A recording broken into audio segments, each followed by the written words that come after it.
Shavua Tov. We are right now in Parashat Nitsavim Vayelech. Two parashot that are being read this week, and it is just, Nitsavim is always just before Rosh Hashanah. Why is it before Rosh Hashanah? We'll see.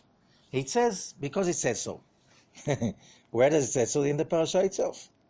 How do you see? It says the parasha starts Deuteronomy chapter 29, verse 9, and it says, Atem Nitsavim Hayom. You are standing, the word is not standing, but we'll come to it, the word, today. But that's not Hebrew. Hayom means the day. Ha is the, Yom is day, the day. Which is the day? Rosh Hashanah. Everybody is Nitzavim. Now, if it should say standing, right, it should be Omdim. Nitzavim has different meaning. Nitzavim means when you report to duty, for duty. Nitzavim means you're there to take a commitment, a responsibility, accountability. Otherwise, it is Omdim. Omdim means you're just standing there. Okay? So, at the Nitzavim Hayom, on Rosh Hashanah, this is when you report for duty. Which means you have to reenact the rules of who you are and what we are, basically. Why? Because from the point of view of the Creator, this is the day. Why is it the day? The most important day? Just because the whole world goes back to the beginning. Le'atchil mi bereshit. Starting from the beginning. This is the day to start over. This is the day that the Creator is giving us our lives again. And if we report for duty, we stand there accepting, reenacting the rules, we have the ability on Rosh Hashanah to receive ourselves back. All that selves that was lost through who knows how many incarnations, that we simply were lost because of all kinds of additions, all kinds of stuff, that residues that set. You know, a lot of people, they carry with them all kinds of emotions. Blame, hurt, anger, upset, feeling victim, all kinds of stuff that doesn't make us good, that doesn't make us feel good. And remember, the purpose of the creation is one and one alone. Leitiv lanivraim, to do good with all who is created. And we were created for one purpose, to feel joy. Now, if you didn't get it reading it yesterday, which means Shabbat, we read Kitavo, and what did it say? You see all these curses, 53 verses of curses. Why? תחת אשר לא עבדת את השם אלוקיך בשמחה ובטוב לבב. This is because you did not do the work of the Lord your God with happiness and good heart. Which means, what is the work of the Lord? What is the work of God? Is to be happy. He created us for that purpose. Not being happy, this is the worst sin. Because in that moment, what are we doing? We're saying, God, your job, I hate it. You messed up. No, he did not mess up. The one who's messing up again and again is us. Why? Again, to remind us, no pain, no gain, no free lunches, and for free you get only troubles, says the Zohar. So, people have a shame getting it for free. Therefore, we do not want it for free. So, the Creator works so hard. When you study the study of the Sfirot, of the Tree of Life of the Rabbi Isaac Luria, and the commentary of Rabbi Ashlag, you realize that it was very, very, very hard, and he took many, many, many steps to create a mess. In the beginning, everything was perfect. To create the illusion of pain and suffering and misery and evil reign supreme, whatever, that was tough.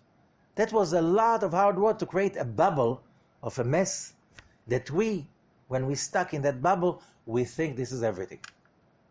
Why? So when we fight it, when we overcome it, now we can feel happy, but we gained it. Can you make, again, I'm mentioning to all the spouses, all the children, the parents, the friends, the co-workers who try to make other people happy.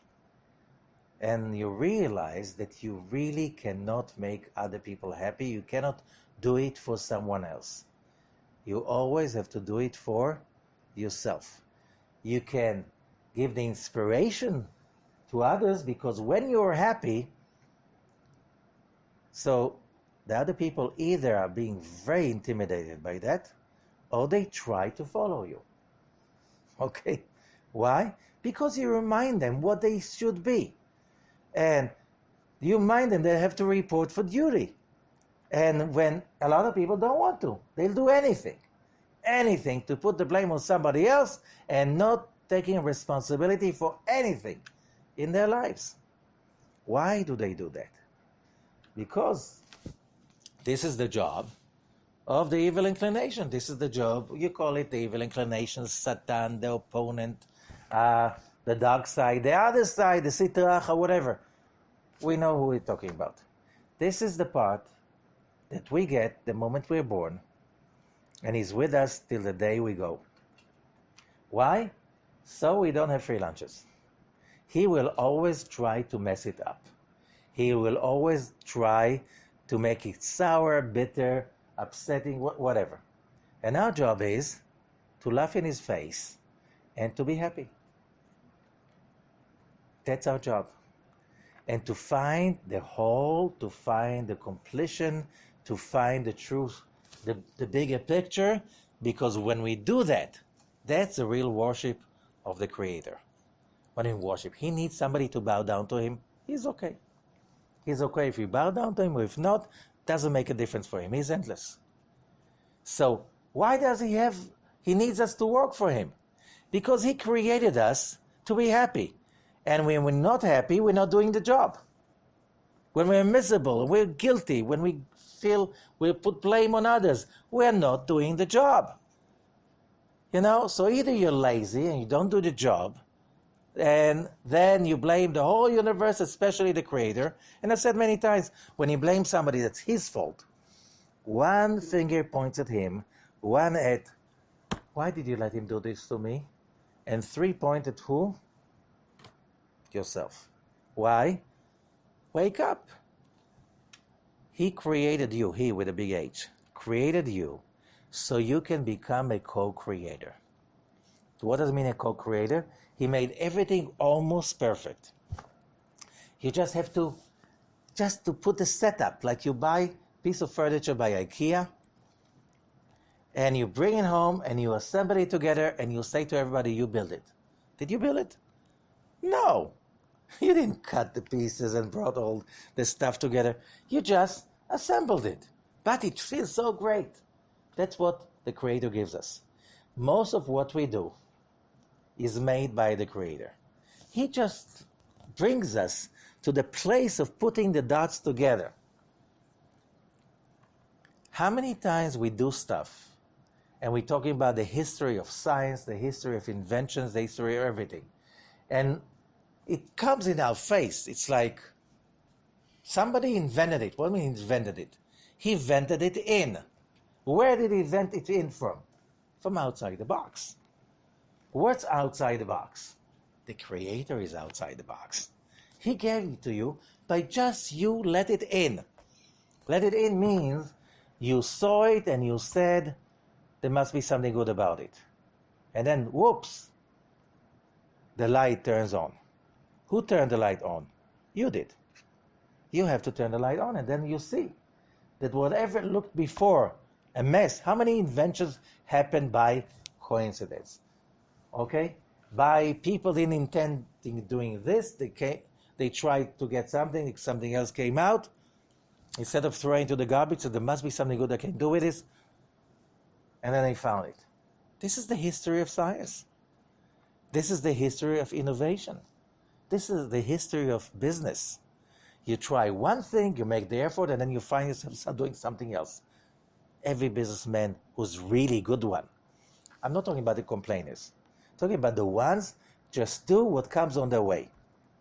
And the other ones are successful. It's like, I don't remember who was it. It was one of the biggest CEOs in America who said, business, real business, you have to really be driving forward 300 miles an hour, being ready to change course in a split second. Without any regrets, without complaining, just that's the time to do it, you change it. But we were doing it for a long... Doesn't happen anymore. This is it. The world is changing. Change with it. If you fight it, you're out.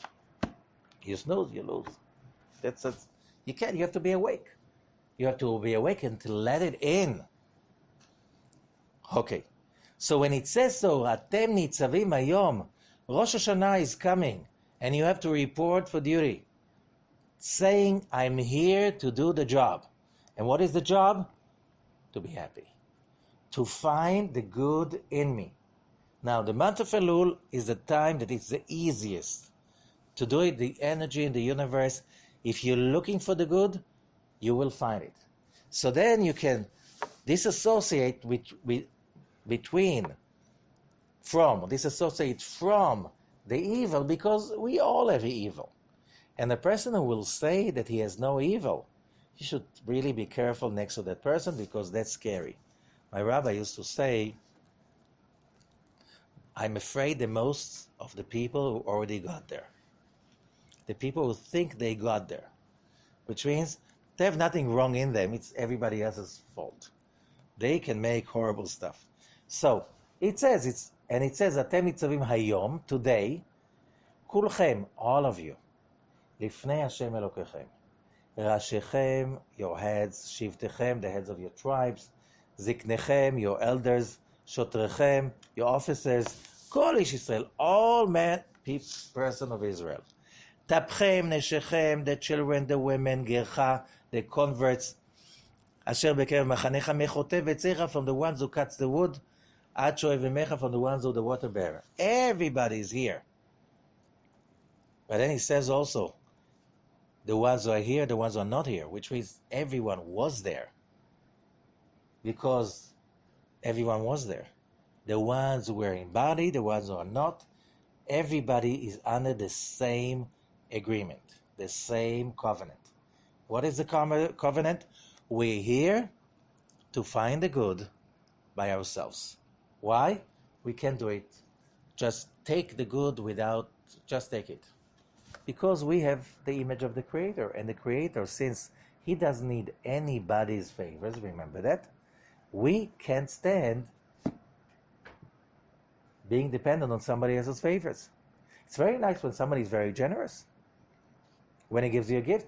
But when you start to develop a dependency, whoa, that's going to be terrible.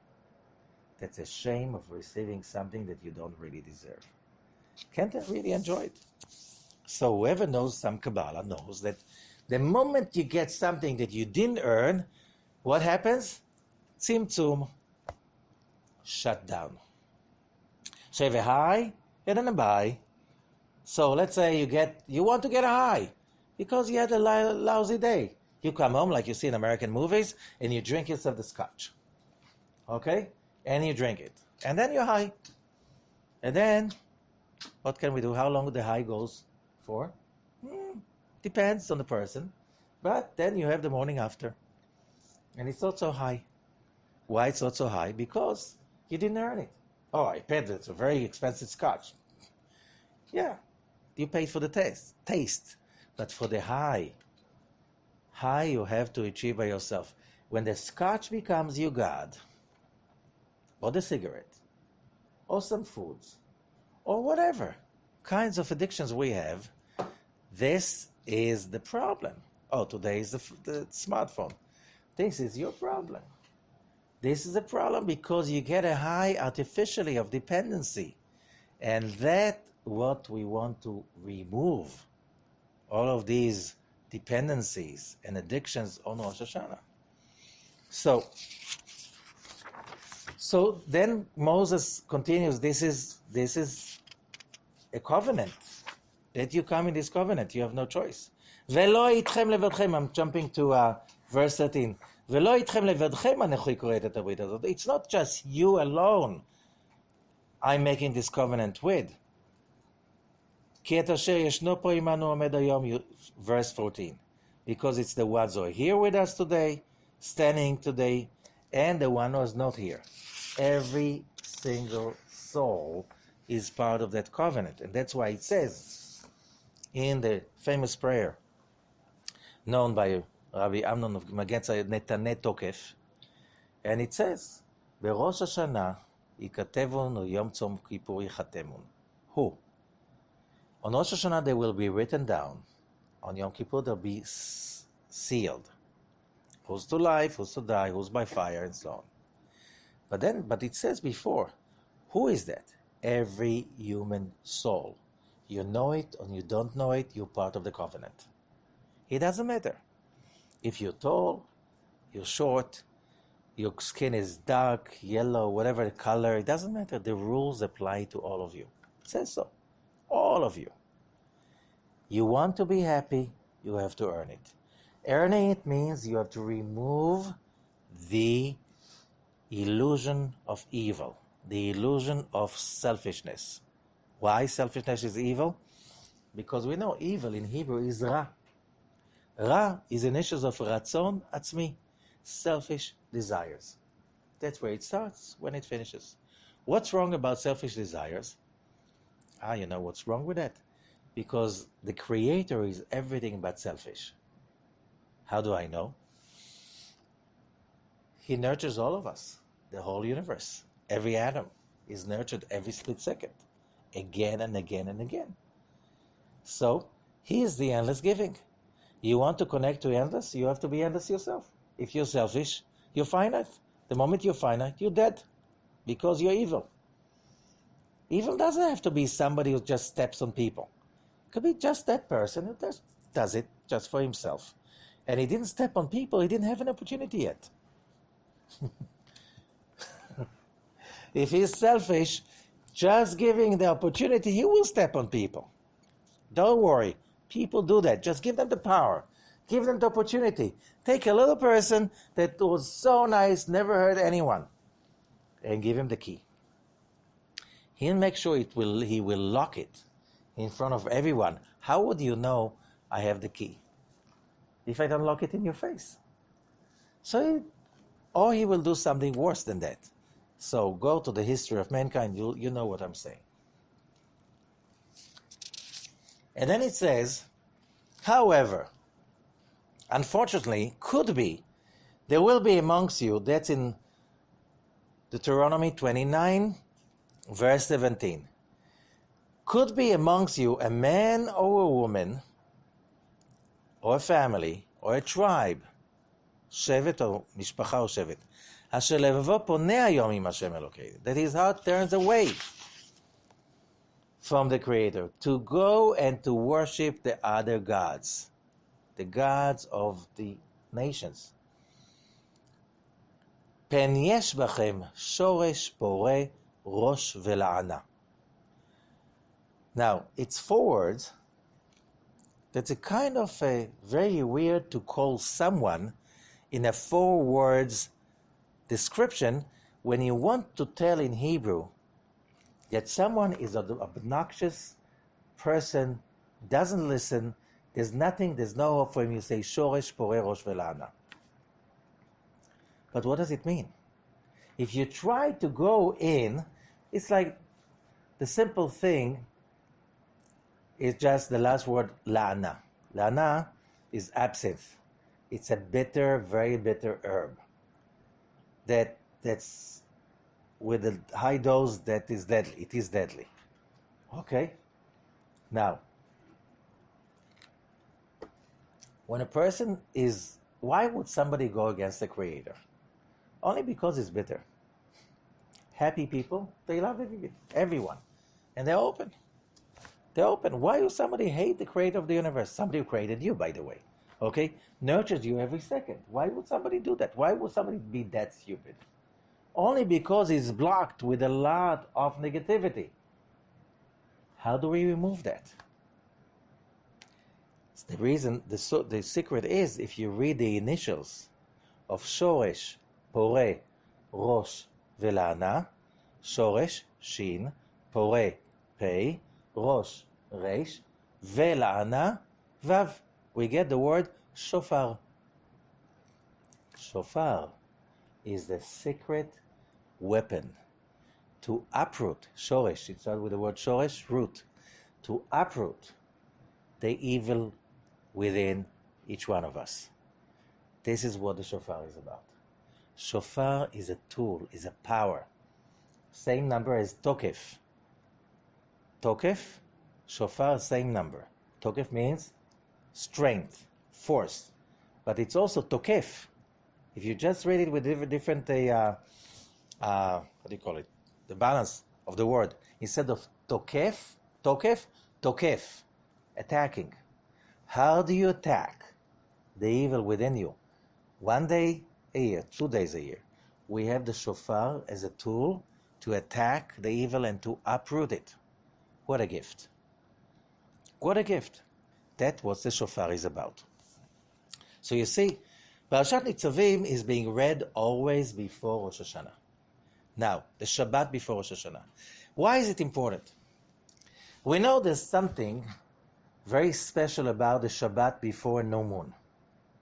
It's called the Shabbat Mevarchim, Shabbat of blessing. Why blessing? And it's special Shabbat. In many synagogues they do extra kiddush, extra singing, extra chazan, somebody to come and make it more festive.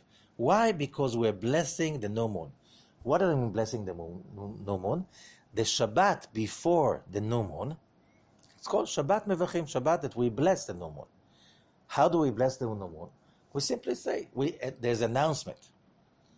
What exactly the time to the second of the new moon? And after that we say, Rosh Chodesh, the new moon of this month, will be on that day, Yechadsheu Hashem Elokeinu letova velivracha. The Creator will renew it for good and for blessing, and we say a lot of blessings, and we bless the new moon. Why? Because on Shabbat, we're in a higher position. So you know how it is in a warfare? When you make an attack, you try to capture higher ground in order to control the battlefield. Shabbat is a higher ground. So you take the Shabbat, and then from a higher ground, you just attack the new moon, because that's when the whole new month is going to sprout, and you want to control it.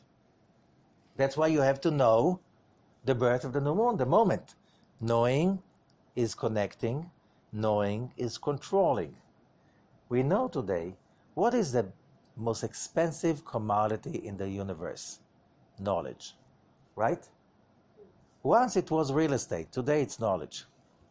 You know, when it was, the switch happened, if you remember, years ago, when AOL bought Warner Brothers. AOL was just an internet.com company. Warner Brothers, they had huge amount of real estate, buildings, equipment, and they bought it. What? They just were virtual reality. Nothing only, they just had a small office relatively, and just the internet. The power of information and knowledge and access to it. This is everything. So when you know the birth of the new moon and use a higher ground in order to attack, then you win. So, don't we want to rule over the new moon of the new year? Why do we not bless the new moon this coming Shabbat? We do not. We do not do that. We do not do that. Why? The answer is very powerful if you understand it. What do we say in the beginning of the new year? Tichle shana v'kilalotea. A year with its curses will come to its demise. Tachel shana uvichotea. A year with its blessings will start. So, Because we want to start afresh, we don't want to take anything from the old year with us to the next one. We want it to be a real, fresh, new year. So, as high we can get on Shabbat before, we're still stuck in the previous year. I don't want to put a limitation of last year's consciousness on next year's new beginning. I do not want to do that. So that's why we do not bless the new moon this Shabbat. So what do? If you know a little bit Kabbalah, then you have some hints. In the parasha itself, we'll back to the Shofar later. Okay? In the parasha itself, there is, which is a very short parasha, it's two parashot combined together, Nitsavim and Vayelech, and it says, what does it say over there?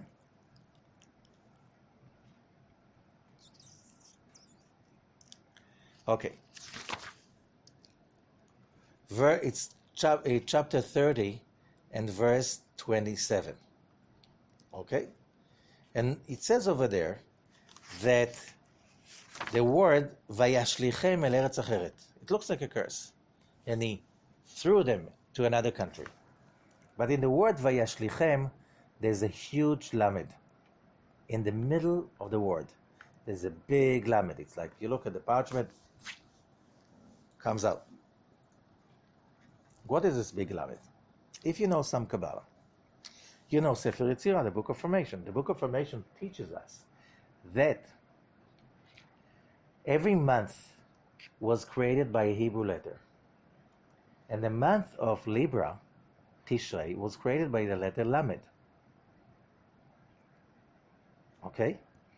And why Lamed? Because the month of Tishrei is a very special month. As we know, it's not a real month, it's a holiday. The whole month is a holiday. Like whoever knows what is Tachnun, you don't say Tachnun the whole month. It's a holiday, the whole month. It's a holiday of Rosh Hashanah that takes 22 days, and then you try to come back to your senses in the last 8 days, and then the year starts in Rosh Chodesh Cheshvat, in the new moon of Scorpio. But the whole 22 days of this month, and even later after, it's all about connecting to the higher world. Not just the higher world.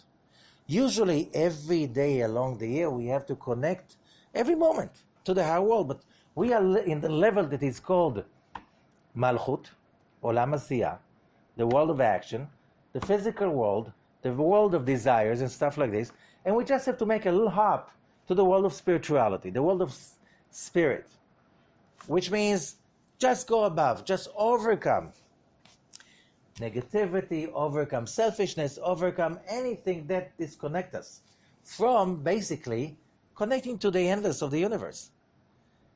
So that's the position of every day during the year. On Rosh Hashanah, it's a different story. On Rosh Hashanah, we do not connect to the level which is called Ruach, which is one level above us. On Rosh Hashanah, we connect to the level above that level. We connect to the level that is never exposed, only during this month. This is the level that is called Bina, mother. Why? Who feeds you? Your mommy, right? That's why it's called mother. This is the aspect of the Creator that is called mother because it feeds us for the next coming year. All the feedings that we need, life, sustenance, health, whatever, family, all our basic needs, the most important need, and spiritual growth, and self-esteem, and who I am, that is a meaning for my life, everything we get during this month. And that's why, if you look at the Hebrew letters, and in the Torah, when you write the Torah, the Torah on the parchment has to be written by hand, by a special person that knows very well the laws, how to write it down.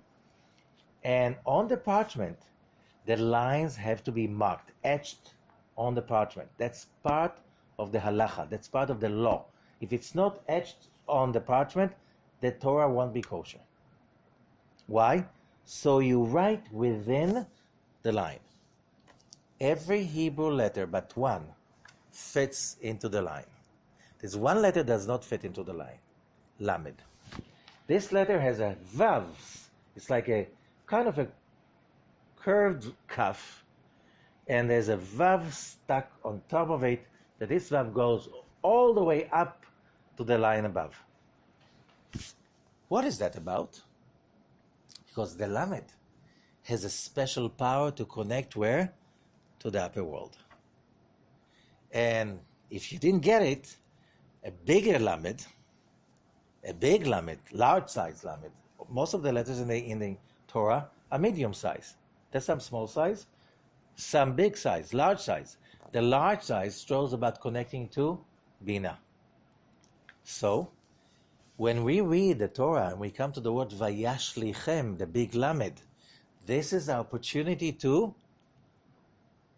connect to the beginning of the new coming month, but without putting our opinion over there. And after that, there's another help. The next verse, it says, Anistarot, verse 28, Anistarot LaHashem Elokeinu v'aniglot lanu ulvanenu ad olam. Above lanu ulvanenu ad, there are 11 dots that have nothing to do with the vowels.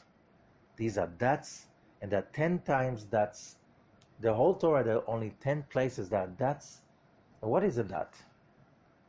If you know about the creation, Rabbi Zakloria is saying the whole universe has started with one middle dot. Because if you want to say that the universe was endless, the only way in geometry you can picture the endless is one dot. Because a dot is the only way that everything is one without boundaries. The moment it's bigger than a dot, you already have space between the dots. You create a line. What is a line? The shortest way between the two dots, right? So it's a way. It's a distance. It's a distance. If the whole universe started with one, everything was one, the only way to describe it is one dot. That everything is one dot. So, Kabbalists are talking about it for thousands and thousands of years. And in the previous century, 20th century, science discovered that the whole universe started with one dot.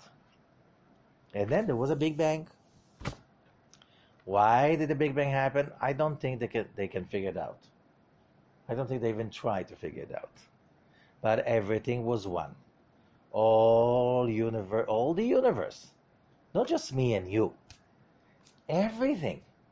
The planets, the galaxies, the whole universe was in one dot, which means no separation. That's the only way you can describe endless. Distance is a separation. So whenever the Torah has a dot, it means there's a support. Something it's like from the world, the true world. Here we have 11 of them. That's the biggest. You have sometimes 5 dots, 6 dots at the most. This one is 11 dots. Usually it's 1 dot. 2 dots the most. Okay? 11 dots. What does the number 11 stands for? The incense. In the incense, in the temple, there were 11 ingredients. The incense is the most powerful tool against negativity, says the Zohar. The Zohar in Parashat Vayakel. If there is a negativity, read Parashat Aktoret, the incense. Today, it's even because the Zohar is starting to come out, so people even have the habit of owning a little parchment with the whole Ktoret on it, because the Zohar says reading it, scanning it twice a day will really protect you from a lot of stuff. And if, let's say, there's a plague in a certain city, you need 4 minyanim, 4 groups of at least 10 men, to go to 4 directions and read the Ktoret, the plague will stop. Okay, there's lots of stuff about the Ktoret. And the meditation, but why 11? Why 11 parts of the Ktoret? The simplest way to explain it is most people, when they're really honest and kind and professional and nice people, the problem with them, they only do it by the book. They just do 10. And to really do it, to really make it in life, you have to do one extra mile. You finish, you did it, and you look at it and you say, how can I just give one more push? When you do that, this is when the evil inclination cannot be in your presence. When you do 10, he can say, you can brag, I did it, I'm perfect. But when you do the extra mile, you're too exhausted to brag. On one hand, because who do you exhaust? Your evil inclination. He said, no, you did enough, you didn't, why? And you know very well, every person knows, the moment you think this is perfect, if you don't look back and forth, look around, try again, check it out, maybe there's something to add, then you find it. Why? Because you put the stretch. And when you stretch just one out of the box, that's where the evil inclination cannot catch you. And everyone knows that success, real success, this success, it's like people just did the 9 to 5, worked by the book, they got a nice job, they had a nice family, but it was mediocre. It was just nice. And something is like, that's why people are looking for extreme sport, extreme that. No, you don't live an extreme life. That's why you have the addiction to all kinds of extreme, that only Meshigurim going there. Early, it's like, why you have to risk your life to do something like this? Instead of putting all of this energy to make this world a better world. How? Simply doing what you're supposed to do, just a little bit better. One notch higher. Just one more effort. You think it's perfect? Check it again. Try again. Maybe there's another way to perfect it. Because we're not here to be perfect. We're here to perfect. Remember that. Okay? And when you do that, then you feel the extreme in everyday life. You don't need to go to all kind of extreme places to pay extreme amounts of money just to feel excited about something because your life is boring. No, your life should be not boring. Your life is not supposed to be boring. But it depends on you.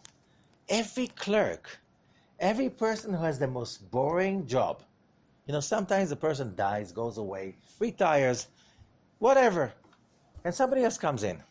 But he has this 11. He tries, he turns everything upside down, and then it becomes the job everybody wants. But it was not like this before. It's the person who makes the job. Right? And that's what the Baal Shem Tov said when he was asked, when will Mashiach come? He said, when everybody does his job. Then, you need other people all the time. There was a day that everybody really did it on time, the way you needed it, without excuses. Oh, I couldn't, there was so many stuff on the way, but the day is over, everybody just was there on time, did it on time, everything was just what you needed. What do you say? Well, Mashiach has come. That's a very Jewish thing. We are in Mashiach times. We had a Mashiach day. So the Baal Shem Tov really meant it. Can you imagine every human being on this world will find his calling by simply doing the extra mile? Because when you do the extra mile, the light takes you step by step till you really find your calling. But if you say, why should I bother? This is not my calling. This is not the job. So why did the Creator put you in that job? Huh? Why? Oh, he was too busy that day. He did not, and you just came, I need a job. Okay, take this one and don't bother me anymore. And he made a mistake. Guys, that doesn't happen to the Creator. Everything is calculated. Nothing is by chance. No mistakes. You are on that job. You should take the accountability. You're being called for duty. You should look around, because till you're not going to do it right, with happiness, with excitement, with all what you got, +1. You're not going. What do you think? How are you going to find your calling if you're not going to put in your guts and your energy? How? Because only then you break your Yetzer Hara, your evil inclination, your dark side. Only then, when you break him, you can see who you are and what you really... how many people study for years to become a professional in a certain place? They work and something is missing, something. But they're still, you have to get by, you have to pay the... And then comes age of 40, 50, whatever, the crisis comes, and then you're outside, you're broken into pieces, and you find another job. Why did I do it 30 years ago? And the answer is, you couldn't. You were not, because you didn't really expand yourself to break your evil inclination, so you can really find the good inside you. So were you doing a compromise? It was not really what you wanted, but you didn't dare. Putting aside all kinds of evil stuff, all kinds of selfish stuff, all kinds of limited emotion, what people will say about me, what my mother will say about me, what my grandmother will say about me, whatever, everybody knows his own life. And just follow your calling, so you can really do your job that you were meant to do from the beginning, from Genesis. That takes a lot of guts, right? So if you don't really start with what you've got, how are you going to get to what you really need to? If you don't have the guts to do it with the stuff that God put you in. Okay, so this is the 11 data to give us the ability, whatever, again, is so we can remove the dark side. Okay. Now let's go back to the shofar. The shofar is a very powerful tool. First of all, how do you know shofar has the power to remove evil? When you learn the laws of blowing the shofar, one of the laws is about you have to keep a very simple, steady pace. Every sound has a beat of 9 beats. 1, 2, 3, 4, 5, 6, 7, 8, 9. It's like Tkiya, 2 should be 9 beats long. Then the Shvarim, 2, 2, 2. It's 9 beats divided into 3 threes. And the 2 has to be the length of the 9 beats also. So if you count, you realize that in the blowing of the shofar, it has like 4 sets of blowings. One set is immediately after the reading of the Haftarah. The Torah is still on the table, on the bima, and then blowing the shofar. Everybody's standing, blowing the shofar. Okay? If you count how many beats you have, there are 270 beats in that blowing. Okay? 270 gematria, numerical value. Reish, Ein. 200 is Reish. 70 is Ein. What do you get? Ra. Now you go, the Torah is being returned to the ark. You start Musaf. You start the prayer of Musaf. And as you start that prayer, during the prayer, we have 3 points that we stop and blows again. If you calculate how many beats in these blowings, 270 all over again. Then we finish the silent prayer of Musaf, and then the Chazan, the person who leads the prayer, he says the prayer loud. Everybody listens. Then another set of, that's another 270. So why 3? because each one of them is doing something else. So now we'll read Rav Bird's book about this, and he explains as follows. The first one is called Malchuyot. Malchuyot, it's come from the word Melech, king. Okay? הכוונה הראשונה היא המשכת המוחין, זה בגדר, it's we bring in the lights. How? By making God the king of the universe. Why? Isn't he the king of the universe? Yes, he is. But is he the king of your universe? Because you have your own universe. You know, they say about this, but he is in his own world, right? Each one of us has his own world. Some worlds people have are so miserable and so sad. Wow. Some people's worlds are so happy, so delicious, so everything is so exciting over there.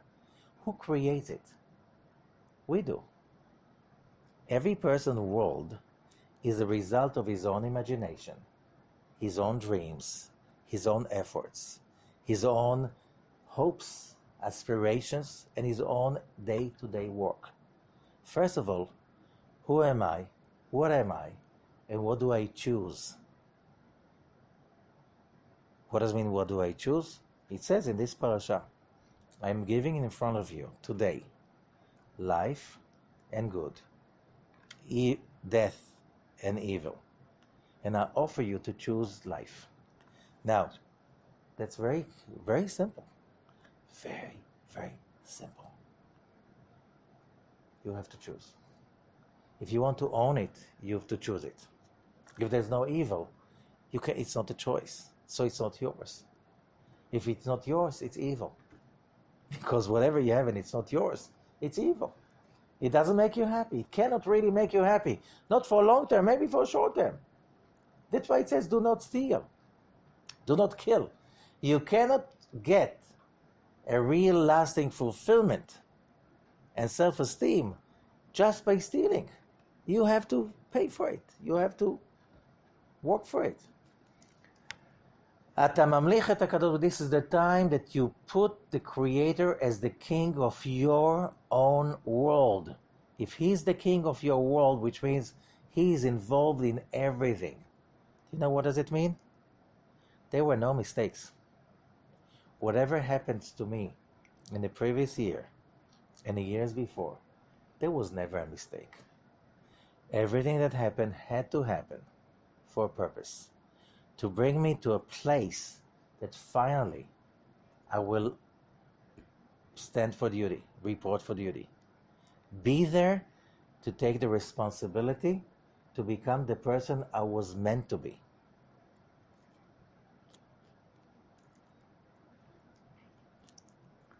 Which means this is where we bring in the force of the control of the Creator to every part of this universe. Because this universe needs a human consciousness in order to exist. If you study some physics and you learn quantum physics, and the uncertainty principle says a consciousness has to be present for reality to manifest. And the consciousness decides the kind of reality. So the moment you bring the Creator in to become your God, your king, this is the first set of and that uproots that light that comes in, because it's awesome. This is the most powerful. Why? Because what's our biggest enemy? It's the dark side. What in the dark side? Amalek, the doubt. When you make the Creator your king, he's the king everywhere. He's in the water you drink. He's in the air you breathe. He's in the land, the earth you're stepping on. He's in the clothes you're wearing. You have to deal with everything with respect and dignity. Inanimate, vegetable, animal, human kingdom. Everything gets their livelihood right now during this blowing the shofar, because we bring it down. And you know what does it? When you when you concentrate on that and you have this consciousness, is there a place for Amalek? You throw the doubt out the window. There's no doubt anymore. Is there a place to be vicious, upset? We get like this usually when we get scared. But when we have the presence of the Creator with us, He is the King. There's no place for fear. There's no place to get aggravated by anything. Somebody comes at me and he says the nastiest words. Why does he say so? The King of the universe, send him. He's the King, right? So that's part of the kingdom. He sent it over to me to show me there is something in me that I have to repair. My reaction. Fear, victim, discomfort, pain, whatever. This person is not responsible for that. He just awakens something that was there before. Getting upset about the person is like killing the messenger. He's just a messenger. The King of the universe sends you a message. Somebody pushes your button. Oh, I have a button. I have a button. I have to remove the button. What do you want from him? He just served the purpose to show you have a button to remove. This button is depriving you from happiness all your life and you don't have any idea. Because by blaming other people, by blaming the messengers, you can't be Did you ever see blaming happy people? Impossible. You can't be, tried it. You can't blame and be happy at the same time. Impossible. Why? Because you're not the king of your world, and that God is not the king of your world. He's the king right now. You made him the king. He's the king. Wow, what a transgression. Just thinking that somebody can be the king of my world. I pushed the light of God out of my life at that moment. This is the first session. This is the Malchuyot. Zichronot, the second one is Zichronot.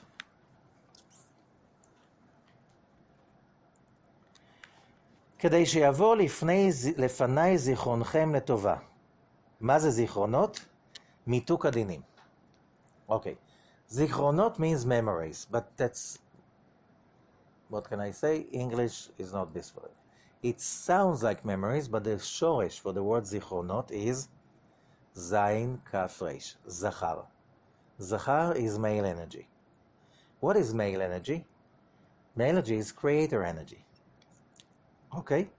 Women can have male energy also, the Zohar said. That's okay. Female energy is passive. Male energy is active, taking initiative, and with creator consciousness. What does it mean? Loving kindness. The moment you bring zichronot, that sweetens everything. That takes everything bitter and makes it sweet. Why? You look at that and you say, you know what I say? It's like what I say about what's the difference between a pessimist and an optimist?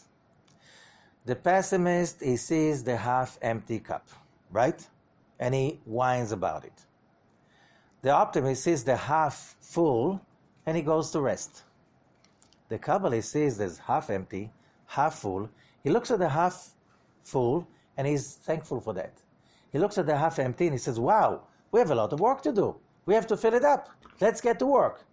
You understand? Taking initiative. That's what it is about. That's a zichronot. The moment you look at what's something that went wrong in your life, you say, okay, there's a half empty, we have to fill up. Then everything becomes sweet. Everything becomes perfect. Everything becomes good. Okay? And how does that done? It's done by the forefathers, Abraham, Isaac, and Jacob. The first blow, this is Abraham. That's why it's straight. Because chesed, giving, loving, it's always complete. The flow is complete. Now, what about the next one? The next one is shvarim. Shvarim, broken. Two. It's broken into three. Why? Because when you bring judgment, that kind of delays the flow of the bliss. And when it's another judgment, this is the judgment, the lenient judgment, Malchut, that's two. But you know what the Zohar says? Even when you stop the light from coming, he finds a way to come in. How do you know? Sometimes we're in such a negative moment, and the fact that we don't drop dead, it means that the Creator find a way to supply the life support to us, even though we were literally dead. Because at that moment, we're totally negative. The Creator made it through, and it came in. And then the last blow, Tkiya, this is Yaakov. What is Yaakov? Central column. What is central column? Is when the right column, the love and kindness, takes over and it overrides the left column, which is the me. I need, I want. It doesn't kill it, it binds it. It controls it and it makes it kosher. It's, I want to be happy, but not just for myself. I want to be happy just for myself. I don't care about anyone else. This is selfish. This is illegal, cosmically, because it's evil. But I want to be happy because this is my calling, and by being happy, I want to make other people happy too. Then you turn yourself from finite, a vessel, desire, to infinite, a pipe. I'm receiving in order to give. That's central column. That's Jacob.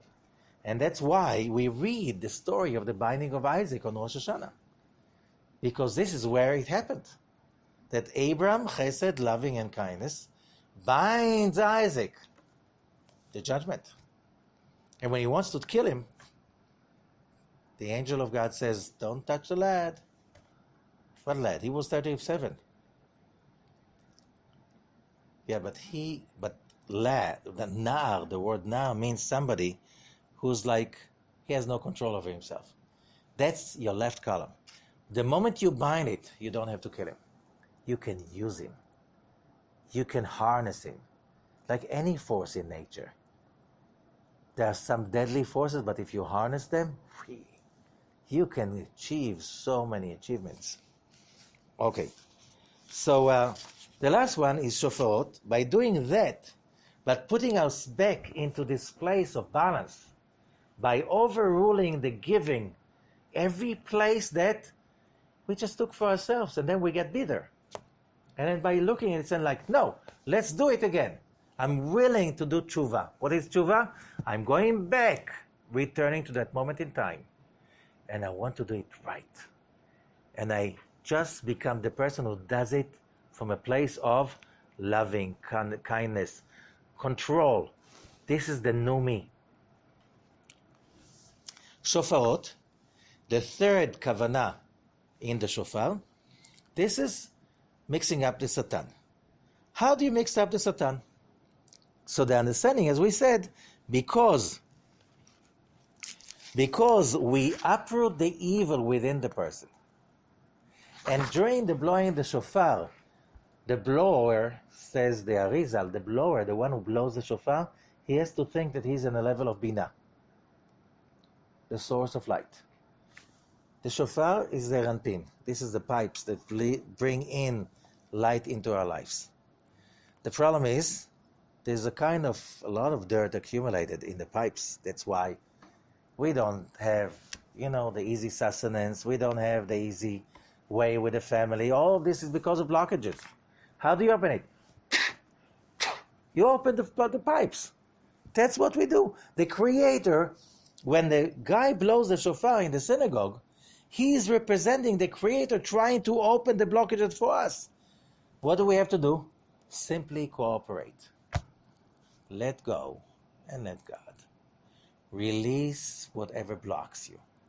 And find inside yourself the good, positive, creative person that you're supposed to be, that you are basically, under the cover of all the mess. And when you do that and you come back to yourself and to your connection to the Creator, That's called tshuva, returning. It's not repentance. Repentance is something that belongs to the Middle Ages, Dark Ages, that you're always going around with some guilt. Tshuva means you're returning home to yourself, to your connection, to your Creator, to your position in the universe. Isn't that the most happiest moment in your life? That's the gift we get on Rosh Hashanah. So we should be really rejoicing that we have this opportunity to connect to that place. A lot of people make a big mistake. They are so busy with having remorse during the blowing of the shofar. No wonder it doesn't help them. Because if you're still holding on to all the dark side that you don't like in you, how it's going to be removed? You have to let it go.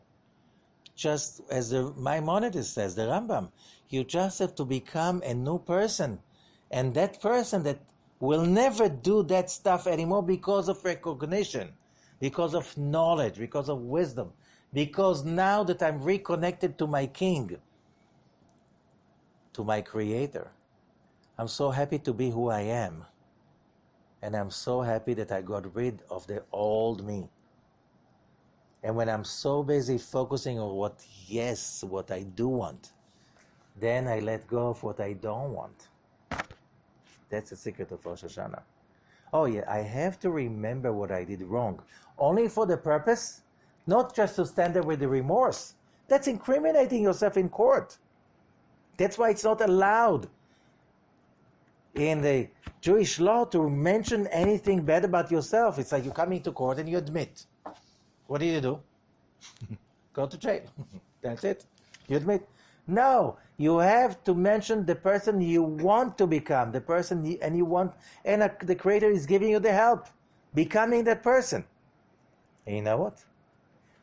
When you let go and let God, the next year will be different. It will be much lighter, much more positive. It will become a better version of yourself. Like a new person, says the Maimonides. It's like you never did that stuff. Why? Because you're not that person anymore. So how can you be busy carrying with the guilt and the remorse? I'm not that person anymore. And it's okay to say I'm not the person anymore. In one condition, you're really not the person anymore. Which means if you have the same opportunity again, you won't do it again. Why?